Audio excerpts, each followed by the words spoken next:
Hello. Right. Oh God. It's gone mental. Right. Okay. Sorry about that. I thought I'd better catch up. As most of you are aware, I was out filming in Germany last week. Went really well. The premise of the film, or basically what it is the film's being produced by a guy called Mario Zozin. He generally does advertising work, and from what I've seen, very high-end advertising work. Anyway, for a couple of years, he's wanted to do this film. I don't know if you class it an art film or what really, but it's something he wanted to do. Budget was very tight, so didn't get paid or anything like that. But to be honest, I wasn't bothered. It was just a fun experience. So the premise of it is to do with endurance athletes. Now, Mario was a bit of a marathon runner, but he's getting into triathlons now, and about endurance athletes hitting the wall. Now, in Germany, they have a phrase about meeting the man with a hammer. And basically what that means is that it's when you hit the wall, both with physical pain and mental self-doubt. So I was the man with the hammer. Another guy played the runner. We filmed completely separately, so we've never met. And I was in a cave, and the cave represented the inside of the runner.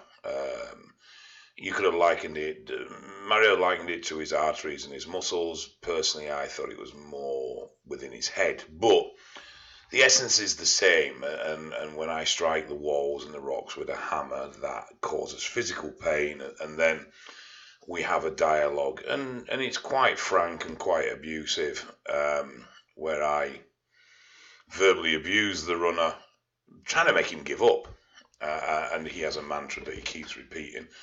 And so effectively it starts off, I'm quite cocky and arrogant, and I've never been beat before, and everybody ends up bowing down to me and giving in and quitting. And it becomes quite a tussle, and then at one point I think I've won, and then he starts up again, and then I get desperate, and I get uncontrollable, and I start lashing out and throwing myself around this cave, and then eventually I give up. And that's basically the film. Very challenging emotionally. Quite surprised. The throwing a big hammer around, yeah, stiffened up a bit because it was quite cold, but wasn't that so much of a big issue. But the tiredness from the emotional side of things, from trying to be as real as possible, with the anger and everything else and the frustration, that was extremely tiring. That was quite surprising. So I have a whole newfound respect for professional actors, and it's definitely something I'm not going to be taking up. Got to keep the hammer, which was great, though I broke it, which wasn't brilliant. But I managed to get that back on the plane coming back, so that was quite entertaining. And all in all, just a good experience. Worked with a great bunch of people. Lenny, the production guy, was incredible. His whole team was incredible. Everybody was really helpful, supportive of this stupid fat Englishman throwing a hammer around in a cave. But yeah, all in all, it went really well. I then left. They came back they went on to Estonia to film there because they wanted these particular roads. And I believe filming finished yesterday, and they spent basically the last 12 hours driving back. I look forward to seeing it. I really do. I have no idea when it will be done. I have no idea if it will be readily available, in what format, or anything of that nature at all, to be quite honest. One thing I did find quite surprising was that they were telling me that in general, German advertisers don't use German actors because basically they're crap. So they tend to go for British.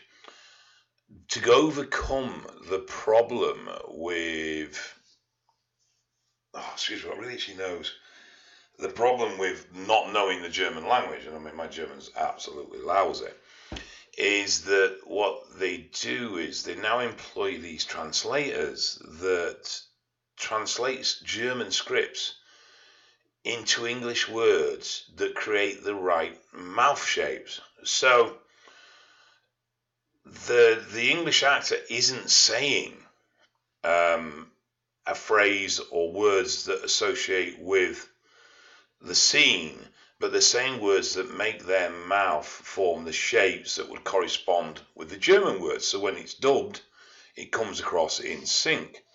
So this could mean that the actor goes dog, fart, bathroom, cup, sun, hello. That might be their line. But obviously when it's dubbed over in German, the lip sync is perfect for the German words, which I found quite unusual and quite interesting. But apparently German actors are that bad that they tend to hire English in all the time. But no, I mean it was a great experience. Tiring. Hurt my hand a little bit by hitting one of the walls because I got a bit carried away. I think I fractured a bone in there, but it's not causing me any major pressure. I trained today and it was all right, but just lately my training's been garbage. Today was the first time in 2 weeks. I can train tomorrow, and then I'm going to struggle for the rest of the week. It is ridiculous at the moment, work, but hey ho, work comes first. So that's really where we're at. Diet has gone right down the toilet. But back on track today, and I'm going to endeavour to try and keep my head down.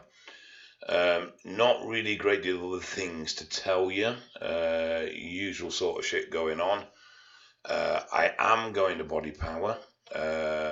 As it stands at the moment, I'm probably going to be somewhere between the explosive 8 stand and Meditech stand. And the reason I'm at the explosive 8 stand is because Storm Nutrition and Richard Foster at Storm have got a space on the explosive 8 stand, and I'm going to be there with Richard. So, but it will only be for a few hours on certain days because Richard really doesn't have much space. He's only got a very small area with behind part of the explosive 8 stand, so it's literally himself and maybe one other, and he's got quite a few people he wants to get to pop in. Obviously, me and Richard did the cycle support, what's it called now? Support Max, sorry. We did the Support Max product together. So he'd like me there because of that. And that's it, really. I got fuck all to tell you. Oh, yes, CBD. I've been looking at CBD oil. Early stages, I haven't had as much time to research as I'd liked. Now, as yet, I know there's some negative stuff on CBD from researchers into certain treatments, but as yet I've not read that. But the little bit I have done was about its effect at the CB1 and CB2 receptors in the, I'm going to get this wrong, amygdala. No, that's close enough anyway. I can't say these fucking words, so don't even ask. Anyway, and the spin-off from this was that one of the effects that CBD oil has on, I believe it's CB2 receptor, I might be wrong on that, I'm just trying to remember now off the top of my head, was that it causes the person to desire to be with company. They want to be personal, they want to be sociable. And this is one of the things why I think it helps with depression and anxiety, because it encourages people to be more social and more inclusive of other people. And the strange thing is, that's nigh on opposite of one of the issues that people report with Tren, about wanting to be isolated and being emotionally very detached and not particularly receptive of other people's feelings and that sort of stuff. So it's got me thinking that maybe Tren has an action at the cannabinoid receptors in this area of the brain. I wasn't going to say that word again. Obviously, this is just an idea, and I doubt I'll find any proof because obviously studies on Tren are very minimal. But it would make sense. So I know there's a growing trend of using it to deal with anxiety from gear. I'm not sure how much this would override Tren's effect, because obviously Tren has a very high binding affinity with these receptors. So if it is engaging this receptor, is the CBD oil going to supersede it? Or is it another mechanism, but the CBD TH2 receptor has an overriding ability of the signal from a secondary receptor. So I don't know. It's sort of where I'm going with it. Now, so far, like I said, I've found very little negative. I spoke to a guy called Dr. David Potter, who is a botanist, but a very, very very knowledgeable individual when it comes to cannabis plants and their effects and growing hybrid versions for greater content of CBD and such like. In fact, he runs a cannabis farm and does a hell of a lot of research. And he basically said that as it stands at the moment, there's no evidence of addiction, there's no evidence of dependency. That THC does not need to be present for it to be good CBD oil. That's a myth. And generally THC is present because of poor extraction processes, but it has to be under 0.1% to be classed as pharmaceutical grade, which is what he produces and what he sells. But he sells it to pharmaceutical companies. He doesn't sell it to the general public. And obviously there is research of THC being used to kill cancer cells more than CBD. But there's also research showing that THC treatment has fucked people's immune systems as well. So, as yet, I'm still working my way through it. It does look quite positive, and I have actually got some to try. But I do feel like a lot of things I've found in life that there's always a but. And I just feel we haven't found that but yet. Now, that's not to say that CBD oil should cause you any major problems, but I think the way some people are starting to go at it already, with very high dosing and very frequent dosing, that we may see long-term a few issues arise. And I've found this pretty much throughout life, that if something has great benefits, there will be a price to pay in one form or another. And it wouldn't surprise me if this was the case with CBD, but at the moment, obviously, I don't know enough to comment on anything factual there. So I'll keep digging, but I know I've not been on much because I've been so stupidly busy. So I just wanted to check in with you guys and sort of show you where I was. But in general, you know, CBD does seem to have a very positive effect, a reduction in pain for certain pains, muscular pains, not particularly nerval pains. Joint pain, yes. Calming anxiety issues, all those sort of factors, yes. And, you know, skin improvement, yes. Cognitive function, yes. Does seem to help all these areas. And one thing I will define now is that CBD and THC are basically opposites. They counterbalance each other, counteract each other within the plant naturally. So don't be thinking you're going to get high with CBD. You're not. And if you're getting a buzz off your CBD oil, then it means it's got a high THC content.